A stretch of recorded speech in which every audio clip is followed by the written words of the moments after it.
नमस्कार, मी शुभाच किचनमध्ये तुम्हा सर्वांचे स्वागत करते. आज आपण पाहणार आहोत झणझणीत असे मालवणी पद्धतीचे हिरव्या मिरचीचे टोमॅटोचे सार. त्यासाठी लागणारं साहित्य आहे, उभे चिरलेले कांदे आहेत. हा मी एक कांदा घेतला आहे आणि हा टोमॅटो घेतला आहे चिरलेला. थोड्या लसणाच्या पाकळ्या घेतल्या आहेत, थोडे कोकम घेतले आहेत, कोथिंबीर घेतली आहे थोडीशी. त्यानंतर इथे मी घेतलं आहे हळद, ही अर्धा चमचा असेल. 1.5 चमचा धने घेतलेत. 3 ते 4 मिरच्या घेतल्यात हिरव्या. ह्या माझ्या तिखट मिरच्या आहेत म्हणून मी 3 ते 4 घेतल्यात. जसं तुम्हाला जसं तिखट पाहिजे त्याच्याप्रमाणे तुम्ही मिरच्या घेऊ शकता. हे अर्धा इंच आलं घेतलं आहे आणि हे खवलेला नारळ हा माझा अर्धा वाटीतला पण अर्धी वाटी आहे. तर आता आपण बघूया की टोमॅटोचं सार कसं बनवायचं. सर्वात प्रथम हे सर्व साहित्य जे आहे कोकम सोडून आपण सर्व मिक्सरमध्ये बारीक अशी वाटून घ्यायचे. त्याची चांगली बारीक अशी पेस्ट करून घ्यायची. आधी आपण ती बारीक पेस्ट करून घेऊया. आपण हे अशा पद्धतीने वाटण बारीक करून घेतलं आहे.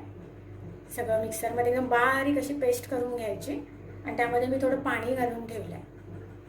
नंतर आपल्याला पाहिजे त्या अंदाजाप्रमाणे आपण मग पाणी वाढवायचं. आता मी ते गॅसवरती टोप गरम करत ठेवला आहे. आपल्याला टोप तापला आहे, त्यामध्ये आपण थोडंसं तेल घालूया. स्टीलचा टोप कसा असतो ना, पटकन गरम होतो. म्हणून पहिला आपण तेल घातल्यानंतर गॅस बंद करायचा. त्यामध्ये आपण लसूण घालायची. चुकून माझं कोकम पण पडलं त्यामध्ये. लसूण जर अशी लालसर व्हायला नाही द्यायची, जास्त पण अशी करपवायची नाही की त्यामध्ये लगेच वाटण घालायचं.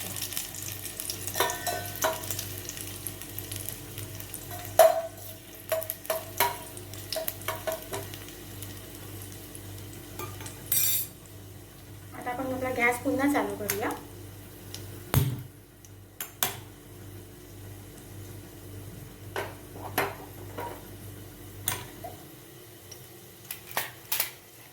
आपली लसूण काळी झाली आहे.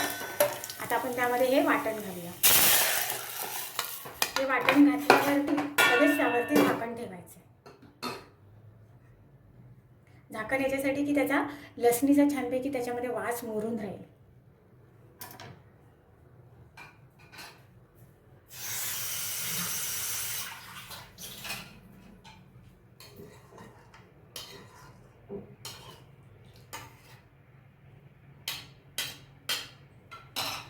हे सार इतकं छान लागतं ना की यामध्ये जर तुम्ही मच्छीच्या दिवशी मच्छी सोडली तर मच्छी कढी होऊन जाईल. आता हे उरलेलं आपण भांडं धुवून घेऊया आपल्या अंदाजाप्रमाणे. तुम्हाला जे पातळ पाहिजे तितकं पातळ ठेवा. अजून पाणी घालायचं असेल तर अजून पाणी घालू शकता. त्यामध्ये आता आपण हे कोकम सोडूया. हे मी एक 4-5 कोकम घेतले होते. त्याच्यामध्ये काय मच्छी नाही आहे, पण मच्छीचा फील येण्यासाठी म्हणून आपण कोकम हे घालतोच टोमॅटोच्या सारमध्ये. म्हणून मी हे टोमॅटोच्या सारमध्ये मी कोकम घातलं आहे. म्हणून मी त्यामध्ये पण मी जास्त मोठा टोमॅटो वापरला नाही आहे. एकच टोमॅटो छोट्या साईजचा वापरला आहे. आणि हे पूर्ण मच्छी कढीसारखंच टोमॅटोचं सार मी बनवते की जर तुम्ही उद्या त्याच्यात मच्छी सोडली तर ते मच्छी कढी होऊन जाईल.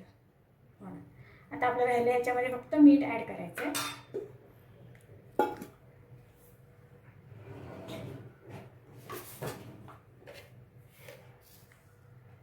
चवीनुसार आपण मीठ घालूया त्यामध्ये. माझं जेवढं आहे तर त्याच्याप्रमाणे मी 1.5 चमचा असं घातलं आहे. आता त्याला छान उकळी द्यायला द्यायचे. थोडा गॅस फास्ट करायचा आहे आणि त्याची उकळी काढायची.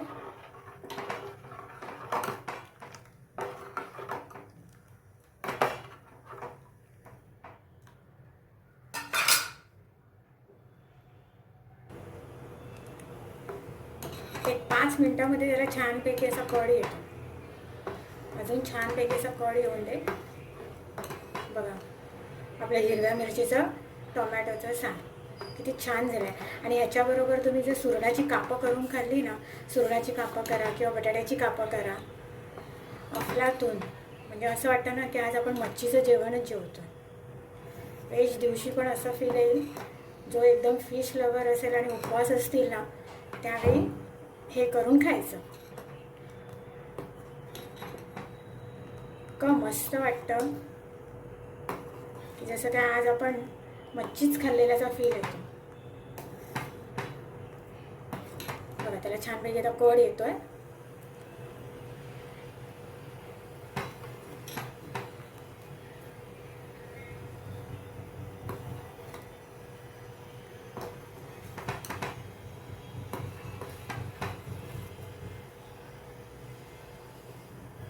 आता एक छानशी उकळी फुटली की आपलं टोमॅटोचं सार रेडी आहे. आता हे बघा, हे आपलं टोमॅटोचं सार रेडी आहे. पण मी काय करणार, परत आता ही एक उकळी फुटली आहे ना, थोडं परत गॅस स्लो करणार आणि जरा स्लो गॅसवरती छानपैकी ते अजून मुरू देणार. जितकं छानपैकी तुम्ही मुरवाल ना, इतकं टेस्टी लागतं. दुसऱ्या दिवशी तर त्या साराला गळायला असतं. म्हणतात ना की शिळी झाली ना गोष्ट की त्याला चवच मस्तच येते, अशी छानपैकी त्याला टेस्ट येते.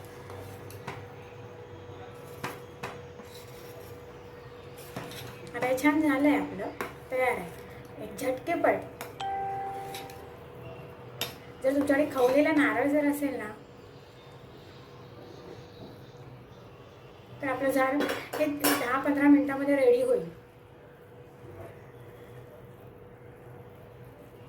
आता मी तुम्हाला हे सार सर्व करून दाखवते. आपले मालवणी पद्धतीचे हिरव्या मिरचीचे टोमॅटोचे सार तयार आहे. तुम्ही जर माझ्या चॅनलला सबस्क्राईब केले नसेल तर आजच माझ्या चॅनलला शेअर करा, सबस्क्राईब करा आणि लाईक करा आणि मला असेच प्रेम आणि आशीर्वाद द्या. थँक्यू. Bye bye.